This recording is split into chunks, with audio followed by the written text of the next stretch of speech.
Hello. Continuing with my ongoing narration of my television show, The New All in the Family, MGMG Films presents The New All in the Family, Episode 10, Scene 2B. I cut this Zoom breakfast scene in half because of the great length of it. In this scene, the Zoom breakfast continues, minus Samantha. The bickering goes on, with Josh teasing his parents to annoy them, and Joey gets a call from Officer Weeks saying the fake arrest can't happen due to COVID, and now Josh learns about it for the first time. Still glib. And now for the narration. Internal, split computer phone screens, the kitchen, the living room. Well, no Samantha's bedroom day, so I'm going to take that part out. Okay. Josh. How come you're blaming me too? Giselle. Oh, do I have to say you all? But Josh? You know, if you really want to help, try to understand what I'm going through. Joey. He can't because he's an idiot. He's never had to manage a house. Giselle. He's just a kid. Joey. That's what I said. Kids don't know nothing. They just make a mess of everything. Josh. I know that was a double negative. Joey. Like I said, they know nothing and they're useless. Why do we have them again? Giselle. Because it's a labor of love. Pause. For which we get nothing but heartache and not a shred of appreciation. Joey's phone rings. Joey answering it. Yeah, hey, Joe. Listens, then disappointed. Oh, no. Pause. You too? What is this? The fake news whips up hysteria and everybody goes crazy? Giselle. You see? Joey to Giselle. Will you? Finger to face. Shh. Shush. No, not you, Joe. Okay, buddy. Take it easy. I'm right with you all the way. He hangs up. Giselle. What was that all about? Joey looks very perturbed and therefore hesitates. But then, Joey. All right, I might as well tell you since it's not going to happen anyway. Giselle. What's not going to happen? Joey, miffed, accent on every word. Will you please? Giselle. Come on, I got a right to know what was going to happen.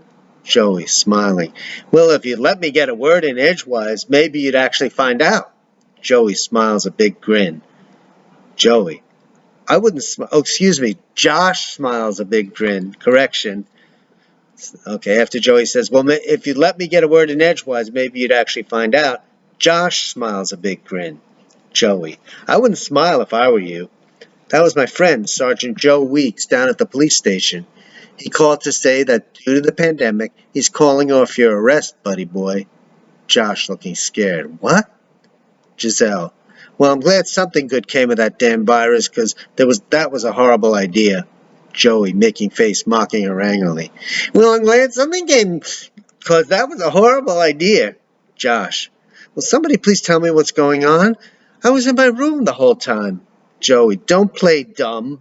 Giselle, almost on top of him. Your father wanted to have the police come in the middle of the night to give you a scare of your life on account of what you did before we grounded you. Joey. It wasn't in the middle of the night. Giselle. You know what I mean, Joey. I was trying to make it more dramatic. Josh. Well, they probably would have had to come in the day if they wanted to scare me, because that's when I do most of my sleeping now. And isn't it a little late for that?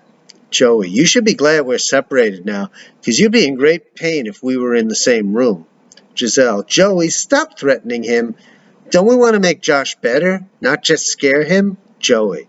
No, because these people don't understand anything but fear. Giselle. These people, Joey? This is your son you're talking about. Joey. Don't remind me. Josh. Actually, I would have found a way around it.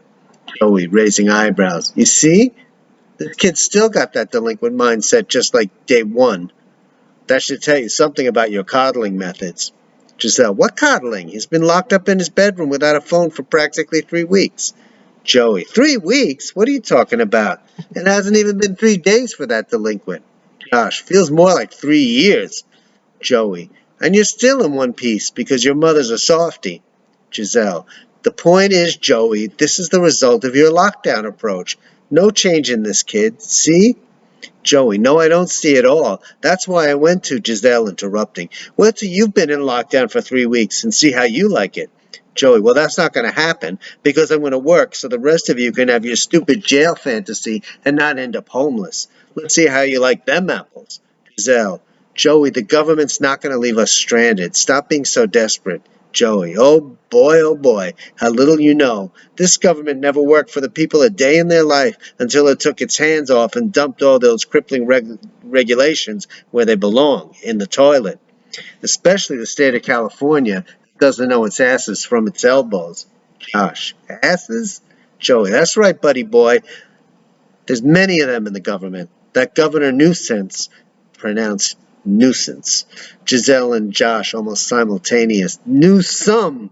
Joey, I was being polite. I really meant to say nonsense. Governor Nonsense is not the only one. Take that Attorney General. What was her name? Kamala? Accent on K, not M-A. Harris? Kamala Harris? All corrupt and completely incompetent? Thank goodness we have someone in the White House, Giselle, who's going to bail us out of our troubles so you don't have to run out and infect everybody out there and back here. Cut. And just in case some of you are like totally perplexed, this was written a year ago, so that's why Kamala Harris actually was a state senator, but he's like taking liberties calling her the Attorney General. And the president, obviously, that he's so grateful to have is not the current president, which I keep saying with every recording, and I'm sorry that my uploading is so far behind the actual writing of the script. Anyway, I hope to catch up. Take care now, everybody. Bye-bye.